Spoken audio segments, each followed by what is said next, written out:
will be, again, talking about Schubert today, and I just want to hand it over to Irene to speak on these two really wonderful impromptus.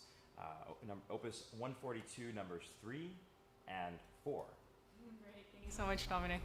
So I'll be playing these two impromptus from the Opus 142 set, and I just wanted to share some of my thoughts with you, those of you who might be working on them, or simply for those people who want to enjoy these pieces even more in different ways. So let's start with number 3, which is a theme and variations. The theme comes from the incidental music that Schubert wrote for a play by Helmina von Chessy.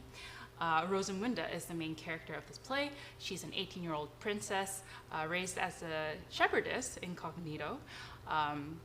And apparently at this age, she wants to take back her crown and also marry the guy that she was betrothed to as an infant. So apparently she likes this guy. And this story is full of, there's pirates, shipwrecks, poisoned letters, marriage proposals, intrigue, all that good stuff. But even with all that romantic drama, it was a total flop. Just after 2 runs, it was shut down. But we remember this Rosamunde theme from the incidental music that Schubert wrote. So I just wanted to do a short comparison between the impromptu theme and the original music, the original theme, just because it is modified, and I think it's always good to be informed of where things come from. So I'm going to play for you the impromptu theme, and I want you to listen with ears from the early 19th century, pre-Stockhausen, pre-Bartok, even pre-Debussy, Chopin kind of harmonies. So let's have a listen.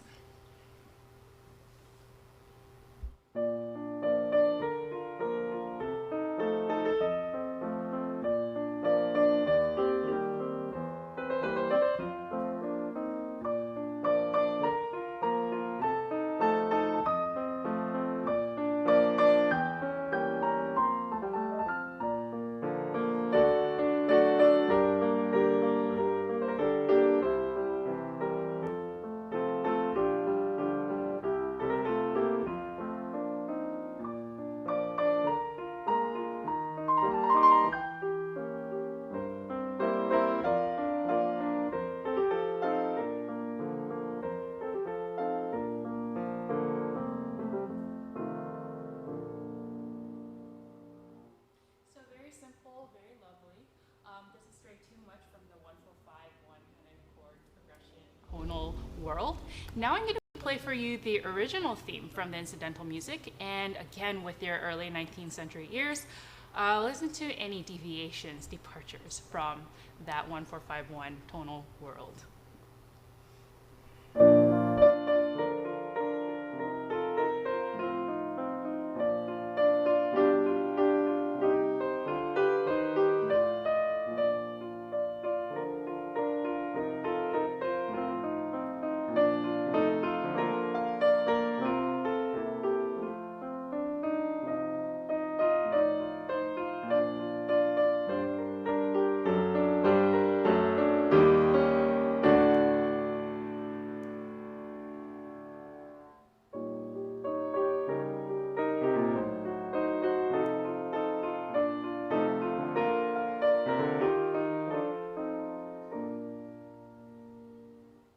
So for those of you with trained ears, you might have heard the German 6 or like the flat 7 fake out, totally official terminology there.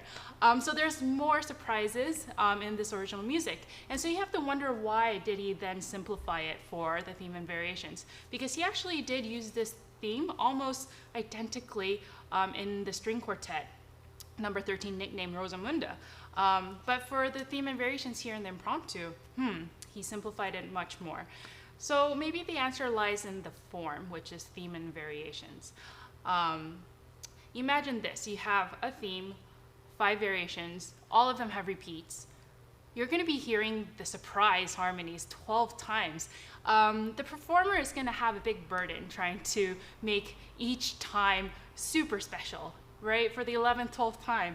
So instead of that, having the focus be on that, I think Schubert simplified it so that the variations, the different styles, the different characters, moods, those kinds of things can shine through. And that brings me to the challenge of playing variations, of any variations. It's that you need to make each variation different from each other, because it's the same music, it's the same core showing up in different personas, and you need to really highlight the differences between those characters and moods. So in Schubert's writing of this set, there's actually something that might help you make that distinct and separate from each other. And that's the two extra measures at the end that kind of acts like a mini coda. Let me play you again the second half of the impromptu theme.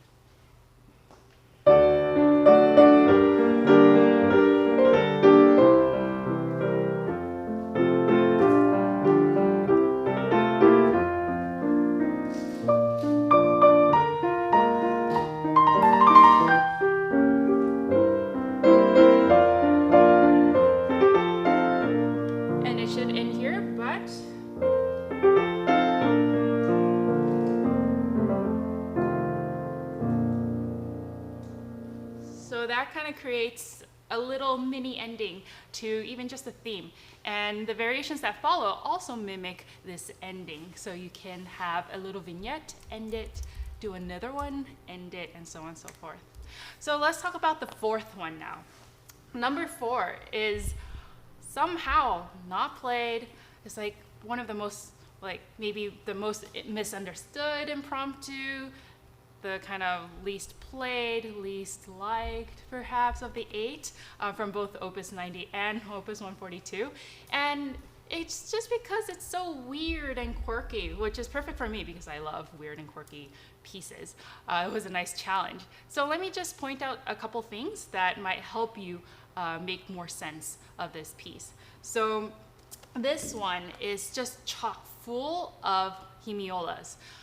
Hemiolas are when you're shifting between the duple and triple meter feeling. So this whole piece is written in 3/8, and the right hand starts off in 3/8. 1, 2, 3, 1, 2, 3.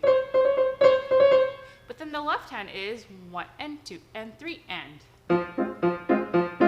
So if you put that together, you get.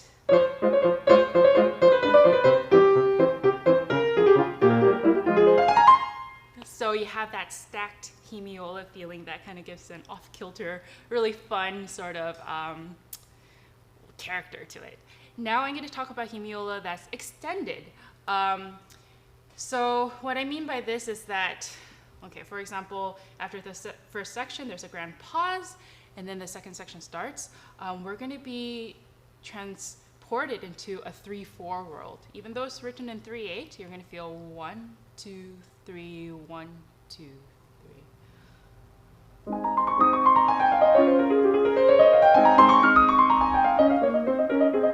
And then the 3/8 kind of peeks its head out just for a moment.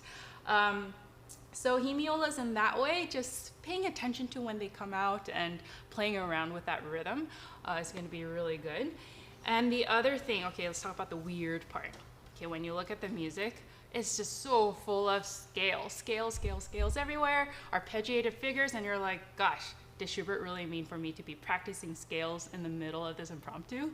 And there's rests everywhere, right? There's bars of rest with even fermata over them, so you feel like the music is constantly stopping. Gosh, when is it gonna stop again? So in order to avoid those feelings of practicing scales or kind of disjuncted kind of music, is to use those weird aspects and put that into your narrative. Make it make sense for you. And one way to do that is to kind of track the journeys, the harmonic journey. You're going to find yourself really at home because you'll hear the tonic or the dominant pedal for like 32 bars sometimes. And then all of a sudden it gets lost. It departs, it gets lost, sometimes enjoys and stays getting lost, and then it comes back home. So thinking about it harmonically will always guide those scales and those empty bars of rest. So I'm going to play the numbers 3 and 4 for you, and while I'm playing, if you have any questions, comments, thoughts, ideas, please share. I'm always curious what comes up for people as they listen to music. So I'll see you on the other side.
I was recently working on the Rzewski People United variations, for example, and that's like totally different music, but still variations. And the composer Rzewski actually grouped them into 6, right?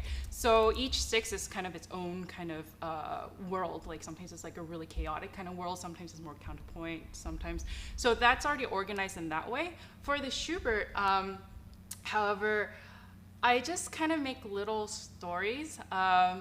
I guess the unifying thing is that they're all kind of classical, and that, you know, there's no like cell phones involved in the story or anything like that. So I just have really distinct narratives that's going on, and I think just trying to live in that, and because the basic harmony is going to be the same, so I think the challenge actually lies in making them different from each other. So. And Irene, actually, we'll return actually once more to this question, because it turns out that the sound was a little bit off. The question that I was asking is that we were talking about theme and variation. This is a very, very popular form. Many of us play this music, and as you can see on our screen now with the score, indeed we have the tema with the andante, and with all these variations, with all these different moods. I was asking Irene a question about, really, you said it so eloquently, but how exactly she ties together this, because it's very easy for themes and variations to sound disjointed and kind of in many little parts, but I thought the way you performed it had a very cohesive feeling. So, I mean, again, let's just maybe reiterate that whole idea of how you tie together these seemingly disparate parts of music. Sure. Of course. The harmonic structure actually for Schubert is pretty. You can follow along the music quite well, so that's already going to unify just by simply playing the notes. But things that I'm listening for is probably the bass notes. Sometimes you have very similar bass notes, and the left hand will inform a lot, especially in classical music, what's happening harmonically, narratively. And there's actually a really cool thing. Variations 2 and Variations 5 have the exact same left hand, and it's kind of like harkening back, even just like 3 variations back, that kind of. So you can fit or. So it kind of has that tying element there. And as before I said about the mini coda, just kind of wrapping that up too. I think every time, just because it's there, it's present, just making that, acknowledging that kind of completeness. That also helps. And then maybe you notice at the very end too, there is then after the mini coda, the big coda, where it's marked più lento just for another 8-9 measures. So that kind of wraps the entire variations up in that way. Well, that's exactly right. And, that's a wonderful way of putting it. Schubert, he's such a big fan of these little codas. In a lot of his sonatas, he likes to kind of reiterate himself in one little section. So this lento is quite a Schubertian type quality, where it just kind of wraps things up in this beautiful, graceful little bow. I see that some of our audience members are saying that they love adding stories to the music, of course, and I can tell that you so wonderfully do. And one of the comments that I really enjoyed that I agree about is that for them it feels like a Vienna coffee house. Like when you're playing some of this stuff, it's just oozing this Viennese charm, and I just thoroughly enjoyed it, and it makes me want to play this music. I don't think many of our users have played it, but the Opus 142 set. Would you say it's a little bit more difficult than Opus 90, or what are your thoughts? There's as a whole, I feel like the first one's a little difficult, and then the last one is pretty technically challenging. But 2 and 3, the 2 actually, maybe people know it.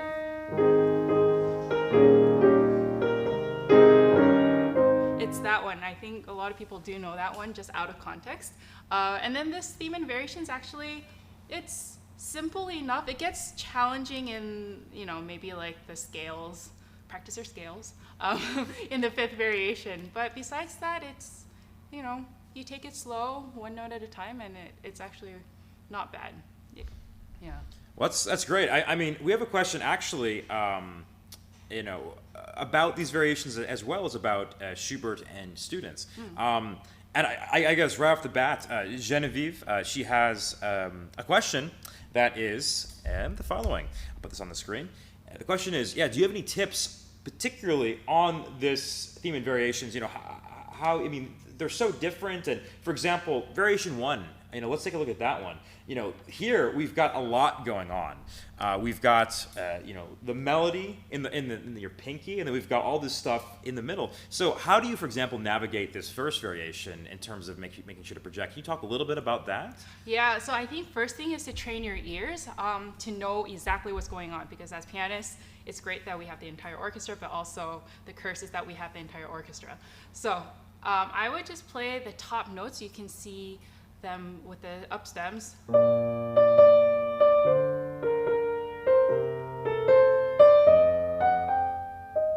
And with just the bass line. And do you see how simple then it becomes? And that's probably what, maybe he had in mind. And then the filler. And I would just have the right hand go in and really light thumbs. I would even mime it.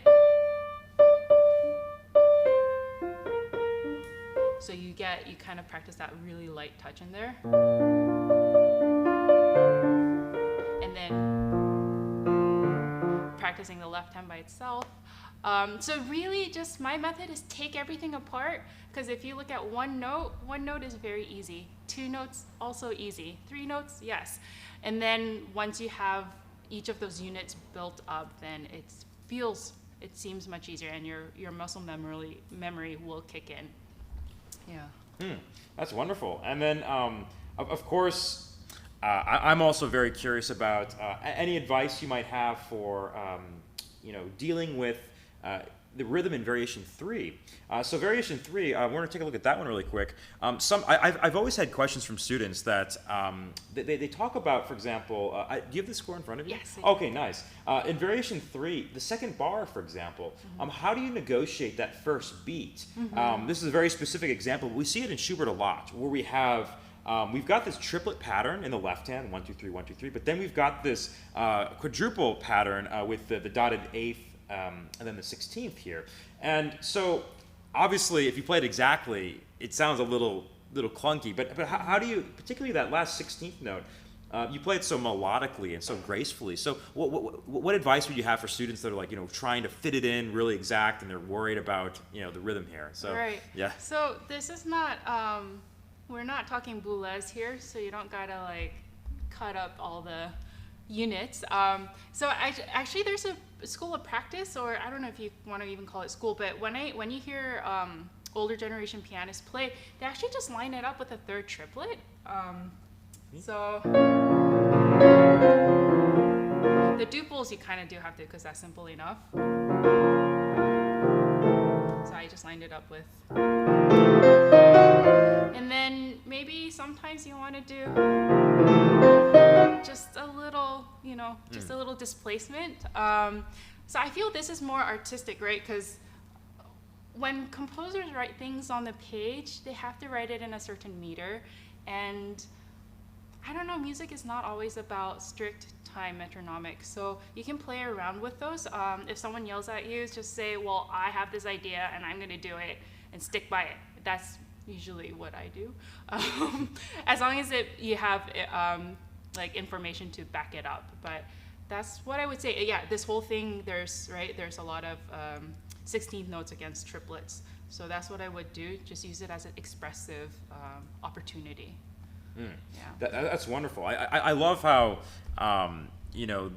we're always encouraging students to not be super constricted with rhythm, and you eloquently just said that, with how you played it 2 different ways. One where you just played it as a triplet, and that's really beautiful. Then the other way also has this wonderful, type of mood to it. So it's great that, I'm sure, depending on your attitude and how you're feeling on that day, you might feel impetuous, or you might feel a bit more, relaxed and more calm perhaps. So that's the wonderful little spices that we can add to Schubert that make him even more flavorful, so to speak. Right. And then I was also wondering about taking a look at the fifth variation of this piece. We've got scales all over the place, and I was wondering, do you have any advice for students on how to relax your hand with all of these notes? I mean, do you ever think about? I mean, we have some rest, but What's your, it's almost like constant, notes, one after the other, almost like a motor. What are your thoughts on, staying relaxed in this type of passage work? Yeah, so I think technique is such a big category, but I'm just going to say this. The basis of all my technique that I try to come from is be as efficient as possible. You could also say be as lazy, but that has other connotations. So just using your body, just finding, every person has a different body, so you're gonna have to figure out what works best for you. But when I'm playing scales,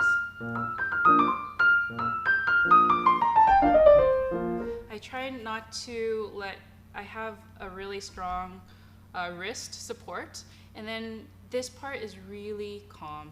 Like, so if you look at from the side, this shouldn't be flopping up and down too much. And then it's just just feeling electricity, because this is also pianissimo. And so you gotta get like a really bright, pearly kind of sound. So you're just gonna wanna think like each fingertip has like a little shock capability, and just shock the keys as you go.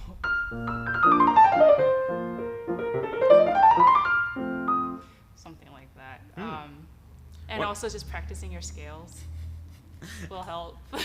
That always helps. But I love how when you're playing, sometimes what we see with some students is that they play and their hands are very stiff and they're kind of very stuck. But your hand is always liquid, and it's always there's always movement going on. It reminds me of like a dancer, how whenever they're moving to any pose, there's always motion, even little motions, and that kind of actually creates freedom. Is when we stay stiff. And we had those. I don't know if any of you had them, but the teachers that say, keep your hand still, don't move it around. That's not really true, because with your hand, you're doing just naturally. You're playing it in this wonderful shaping way, like kind of like with a paintbrush, how you're just slowly just playing it. And we had this whole overhead view above, and I was watching your hand, and it really looked like you were just kind of sweeping across the keyboard. Yeah. Of course, at a professional level, at your artistic excellence, that's for you natural. But that's something always to think about as students. And a lot of times, if something feels stiff, it's probably because you are stiff. And maybe try to like open up your body and exaggerate emotion, and then exaggerate how your hand is moving. Yeah. But I just think you do that so lovely in this particular variation. Maybe especially. Just one more thing too about the technique stuff. I just think of it. I mean, because we are athletes of the small muscles, as Leon Fleischer would say. Just think of your joints as like shock systems, like on a bike, they're just absorbing. So if you're going skiing, right, you always want to have your knees bent, right, to absorb just kind of. So that's what it is. It's not about being stiff or like steady, but just having everything, like you said, liquid, so that your body can do the thing it needs to do to help support. Everything supports what the finger must do, instead of just locking it in and said like, well, the teacher said no chicken wings, so I'm just gonna like keep my elbows to my side. You gotta be flexible and supple in that way. Yeah.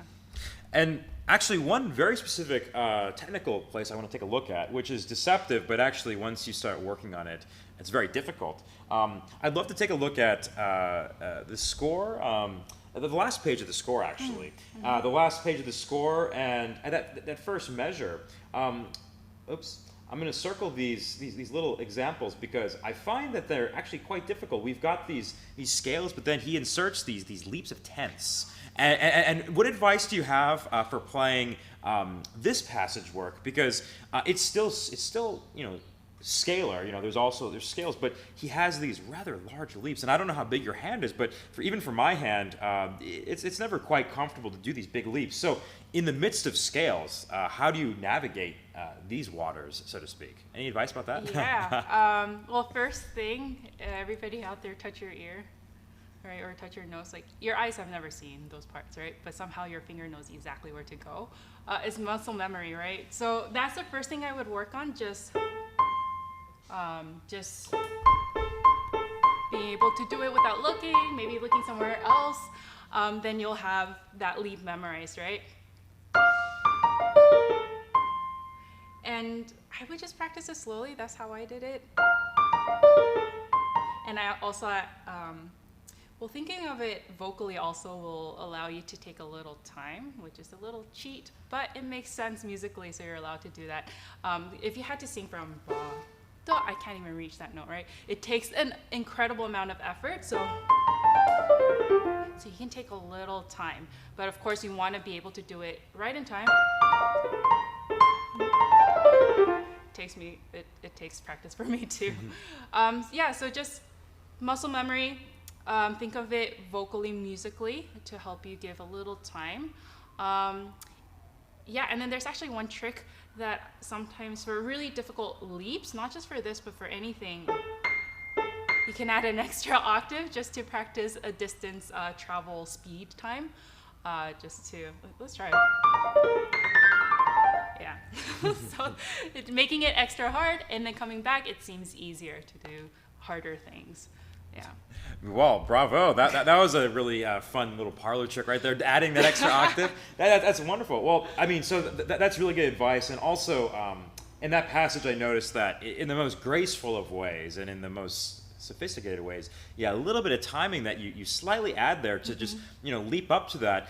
It sounds great. And also for anyone that might be learning this piece, taking a bit more time, you can still make it quite musical. I'm sure, you could take twice the time and still make it sound, quite beautiful. It doesn't have to always, but you chose today to be on the virtuosic side, and therefore it was very, very, impressive and glittery and dazzling. So, and we have actually a few other questions about this piece. Okay.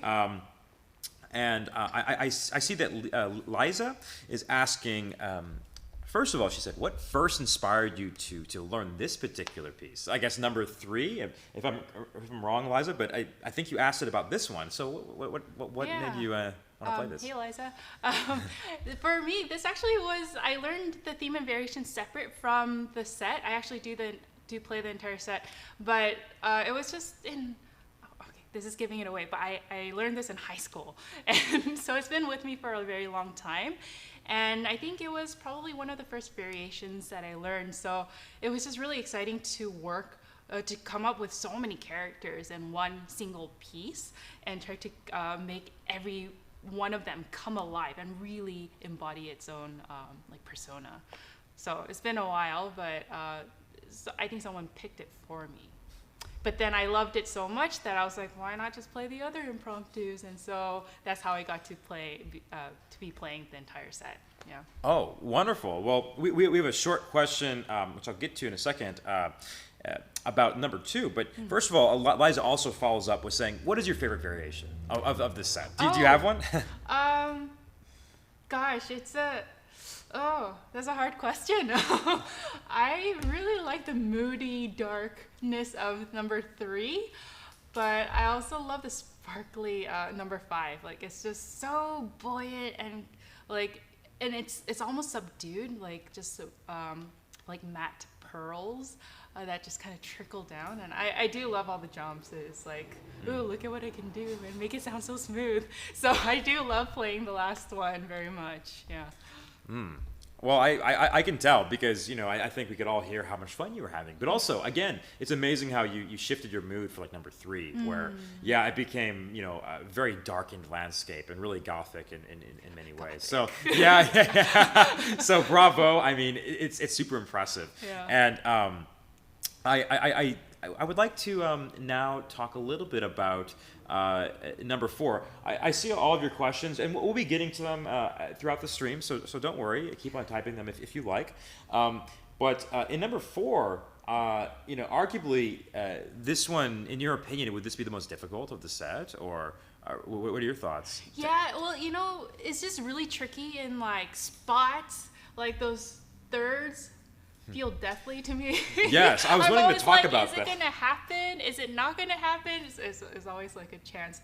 And then I'm like, maybe you should play slower, but I'm like, well, then it's gonna be less exciting. So it's always a trade-off that you have to do. And those the scales, that took some time, getting them for me to be able to rip them off. But otherwise, it's there are definitely moments of just whoa, it's going to be technically very difficult, and then other times it's it's okay, time to breathe. So yeah, I would say perhaps it is the hardest. Yeah, and actually, what advice do you have for these thirds? Because actually, Schubert. One thing I've noticed is that sometimes he'll write beautiful music, right? And then he'll insert these really nasty little licks, and it's kind of like annoying. He's like, "Come on, like I can play everything but these 3 bars." And and these 3 bars are giving me a nightmare. And when you picked quite a brisk tempo, so these thirds were thrown off with aplomb. I mean, they were absolutely beautiful and really. And of course, what's even more difficult about these thirds is that they're piano, they're soft. So you have to have those electrical fingertips. Yeah. But yeah, what advice do you have for practicing these thirds? Because you obviously have mastery of them. You can just pick a really light piano, first of all. I'm just kidding. But for reals, I think, with thirds, you want to just pick one line. So to connect. So I'm going to pick the top line, so not worry too much about the bottom. And just really lightly play them. So that's going to already take the load off of just having to play complete thirds all the time.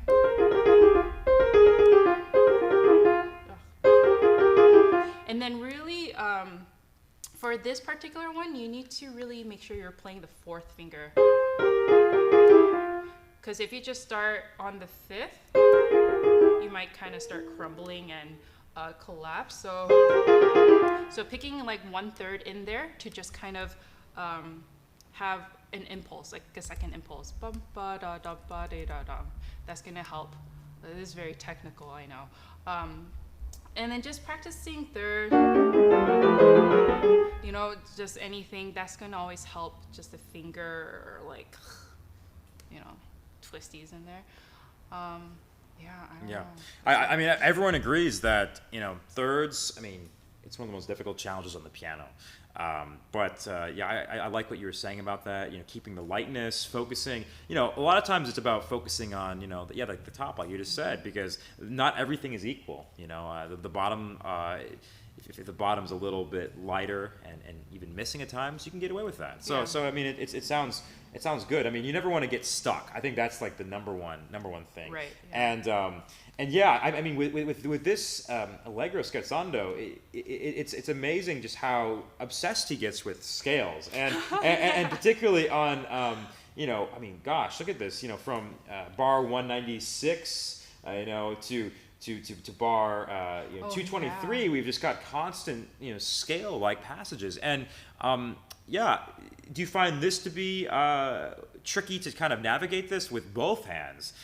Because now do you, for you with these 2 hands, do you follow one hand or the other? Which one? Because I've heard some people say, "Oh, I let my left hand guide me," or "I let my right hand guide me." What are your thoughts on that? I think as pianists, we need to be ambidextrous, of course. But in this particular part, because we are not practicing scales, we're actually using scales melodically, harmonically. I'm actually transferring some of that weight from the right hand to the left hand, depending on where the swirls go. So let's see right here. So I start with my right hand. And then right at the bottom, I kind of give an emphasis on the left hand to kind of give that more bass. So you feel like you're traversing way more keyboard than actually written. And then I transfer to the top, to the right hand for the top little curve there. Just kind of like I don't know. That's a great idea. Yeah. That's a wonderful idea, because what it does is it makes the piano feel much larger. You feel that the low bass, you feel that treble, and it does feel really nice. Yeah. So you play all of the set of these pieces? Yeah, is that right? I've only prepared 3 and 4. Oh no, that's fine. Of course. But I can definitely talk about. Yeah, but we had a question actually from Susan that I want to pull up really quickly. Okay. She was just asking. We actually have a few other questions about the other ones. This question though is about number 2. Mm-hmm. She was just asking. It'd be great if you could just kind of discuss number 2 because she's playing it, and if you have any thoughts about it or things you'd like to share with us that you might give her advice for. Yeah, so this is very okay. from the onset, it looks very square. It's just like, oh. Right? But actually, if you follow the line or the harmony, then all of a sudden it becomes so much more nuanced.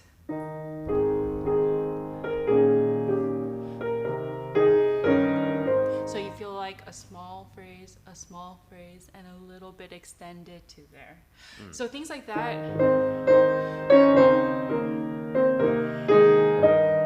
We're not home yet, right? So continue. So following just like a line, a story again, just doing that. The middle section, not the middle section, the middle section of the first section. Kind of more bombastic a little bit.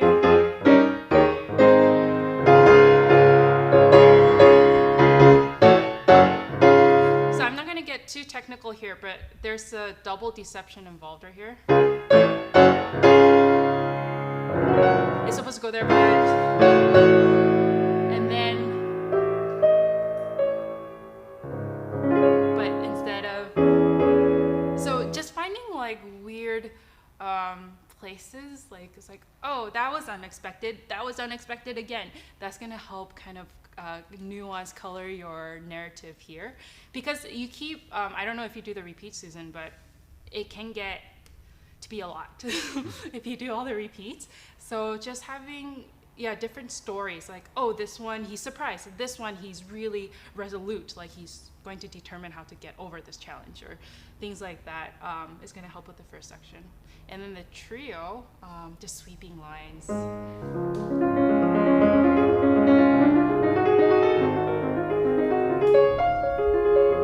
Do you see those accents? That can also kind of add interest to your line. And then do you want to follow the top line?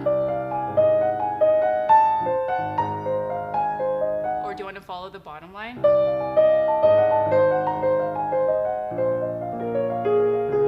Right? So there's all these different things you can do if you're just let your mind be creative, let your ears be fresh every time you practice. And then the low notes, that gives so much resonance and bass. That's going to help a lot. Yeah. That's great. And then we had another question regarding number one. Oh, gosh. Let's see. Ghislaine was asking about the tempo of number one. Basically, they were asking, in your opinion, do you think that the tempo of this particular one could be a little slower than perhaps is typically heard, or what's your opinion on this tempo of number one? Well, tempo is very personal. It's definitely personal, and I think you only want to play it as you hear it in your ear. And I don't think fast is the goal of this piece. I think there's so much in there. There's so much texture and like just different layers. And so just getting those out is going to be the most important thing. And also, I don't think you have to be in a strict tempo from start to finish either. So like the beginning, right, it's very almost like cadenza.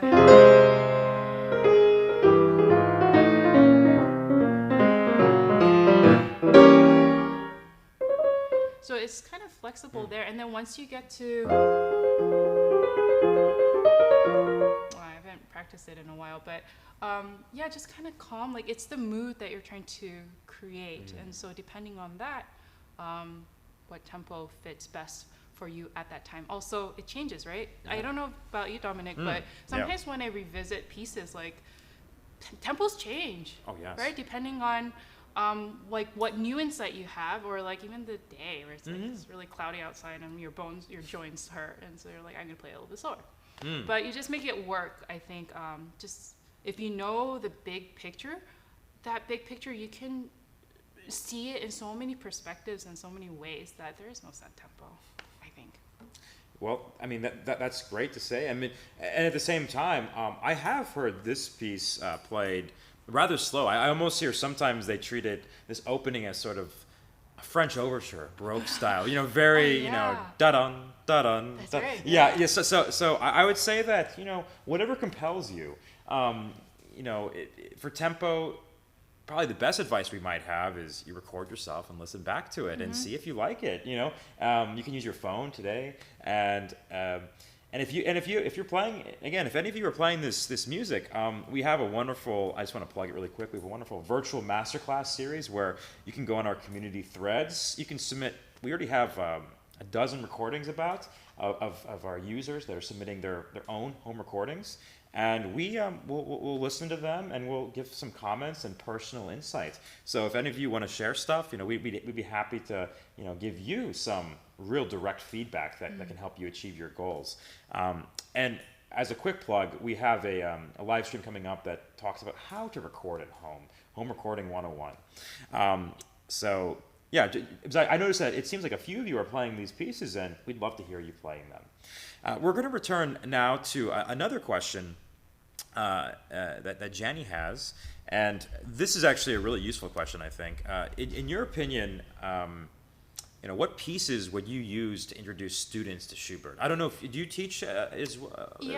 Or if let's say you have a talented student that is relatively mature and you think can handle some of the emotional, depth of Schubert. What kind of music do you think you would offer to, that student? Introductory to Schubert. So I'm guessing they're okay.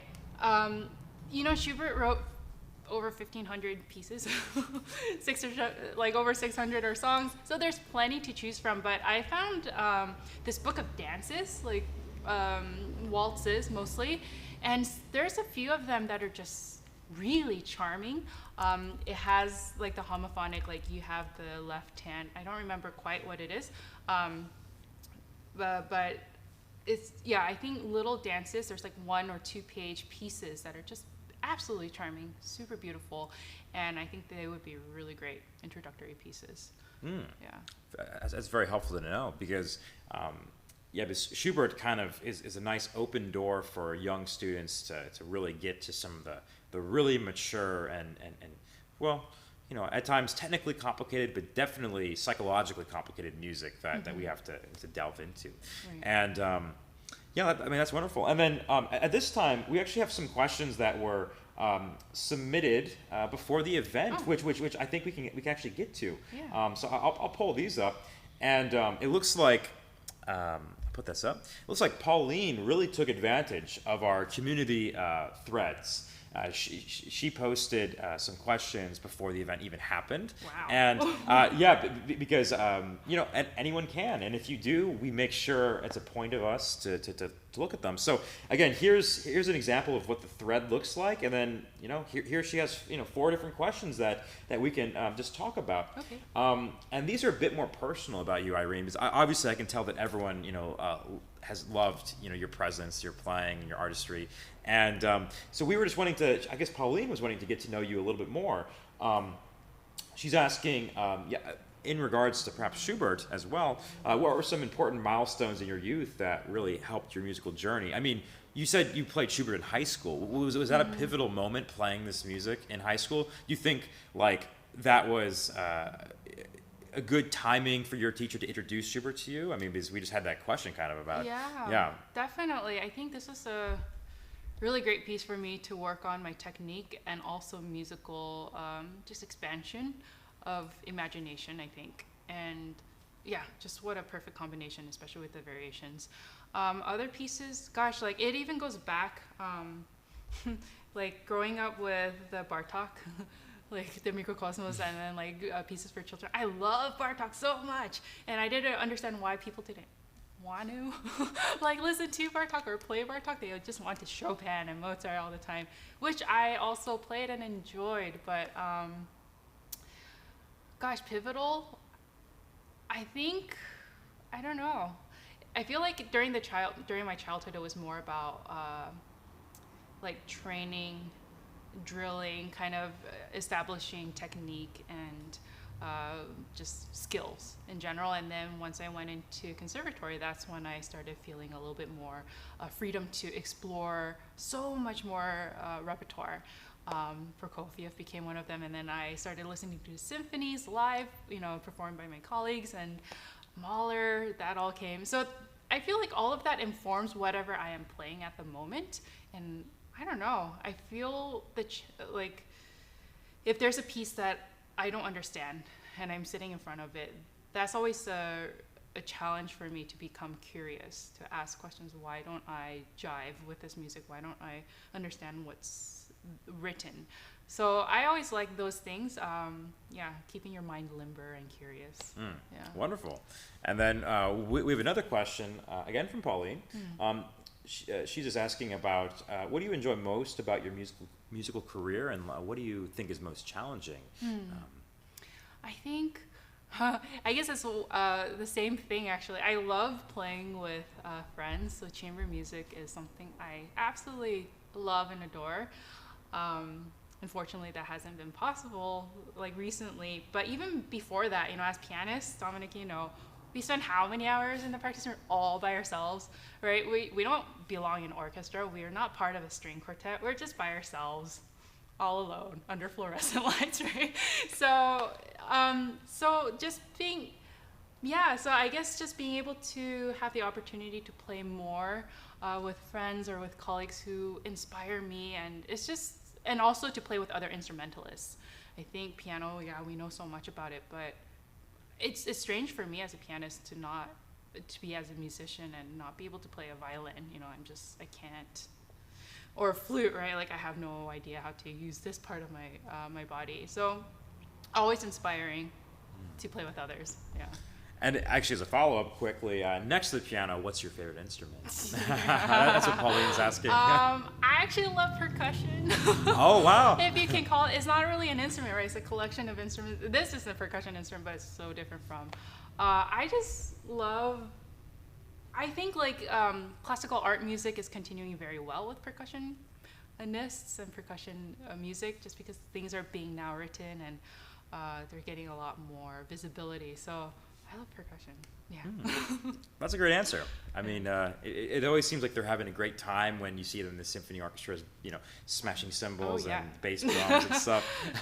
And then actually, the final question from Pauline is really, I think, interesting, and I'm also curious about. So she went to your website, it looks like. Oh. And she, I'll throw this up because it's actually a good quote to look at. Pauline says, to quote your website, Irene is an avid believer that the arts are a manifestation of humanity and its creativity, and aspires to let music travel to where its resounding compassion is much needed.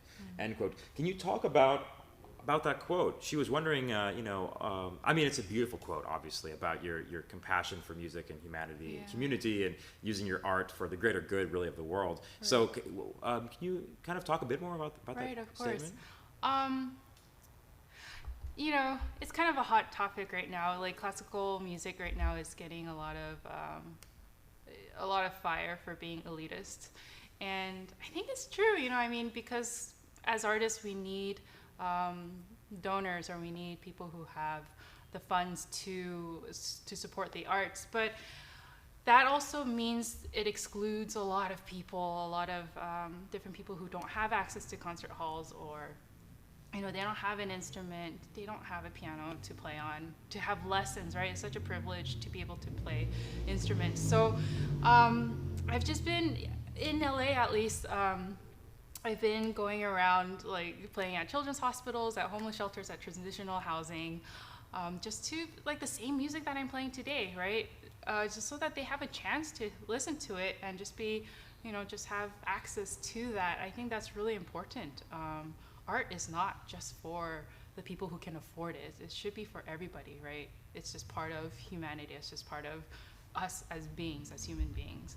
So I think for those of you who are able, always share. I think sharing is the best way that you can, it's the purpose of what we do. Yeah. Well, I mean, I know that we've all loved you sharing, your insights, your musical ability with us today, and everyone is, really, really, again, been so excited about you today. So we've really enjoyed, you introducing these impromptus to us, and hopefully we can get you back to do the first two at some point. If we can entice you, because these Opus 142, they really need to be played more, even though Opus 90 might be just so perfect. It's hard to pick. But I would say, with that, we're gonna wrap things up. Any last thoughts you have, or things that you? No, I've just enjoyed so much. Just being here, talking about everything, and and really great. What kind of? So you had mentioned that you do chamber music. Do you? I know that you and Ben play together sometimes. Oh yeah, Benjamin Hoffman. He's a violinist. Together we play around the world as Bright Feather. Fantastic violinist. So it's just going through the sonata repertoire has been really amazing. So we can stay tuned for you both as a Bright Feather, as a duo, as well as a soloist. So there's a lot of music making that you're obviously making, and as well, any upcoming projects or things that you're excited about in the next, I mean, it's hard to say with COVID, of course, everything's, but anything you have coming up? Well, it's just like the things that have been postponed back in COVID. So we had a Malaysia tour coming up. Actually, so besides the piano, I play harpsichord on the side, and in Malaysia actually I got the chance to play the first harpsichord ever built in Malaysia, so that was really interesting because it was brand new. Humidity is off the charts, right? So in the middle of the concert, like, keys started sticking because the wood expanded, the felt was just like plumped up, so they had to like get a sandpaper and like sand it out. So interesting adventures. So hopefully that can get rescheduled very soon. We're looking forward to that. And just trying to get chamber music going again. Absolutely. I mean, we're all raring to go, so to speak, and certainly in the next few months, I think there's more and more events that are happening. Of course, here at Tonebase, we'll always be doing virtual events for you guys. Pandemic or not, because we do believe that this platform of online content is a means of accessibility for really anybody to be able to tune in and hear from a great artist like yourself, ask questions from you, and I think it's a really valuable resource. So I encourage everyone to stay tuned for upcoming events. Again, next week we have two events. One with Martin Zimmy. He's a wonderful guitarist who also works for Tonebase, but he's also a recording engineer. So he'll be talking with us a little bit about home recording and just some easy basic tips, because we've had some questions about how should I put my camera or my phone or my microphone, and Martin will be there to kind of explain to all of us pianists a really simple general way to do it. And then if you feel comfortable, please submit a video, a YouTube link to us in our masterclass thread, and we can feature you and just give you some help. And then next Thursday we have Yuko Sano. She's playing from Europe. She'll be doing a live stream on leaps and jumps in the music of Franz Liszt. So we're really excited about both of those streams, and stay tuned. And in June, I believe 10th, will be our very first virtual masterclass. We already have some people lined up for that, so I can't wait to share their beautiful music and help them. And I think with that, Irene, we'll be finishing up, and we're so privileged to have you today. And my final note for anyone that's still sticking around is that Irene is a true professional, because we had some technical difficulties at the beginning. And to say the least, as a performer, that can sometimes throw you off, because you feel that anxious energy as people are trying to plug chords in and stuff. But Irene was just sitting there, cool as a cucumber, and then when it was time to play, she played beautifully. So I think that's something that anyone can admire and respect as a professional, that you don't get affected by all these outside factors. So thanks again for your patience earlier today, and Irene for being here. With that, I bid everyone a good day, and we'll see you next week. Thanks, Irene. Thanks, Dominic. Thanks, everybody.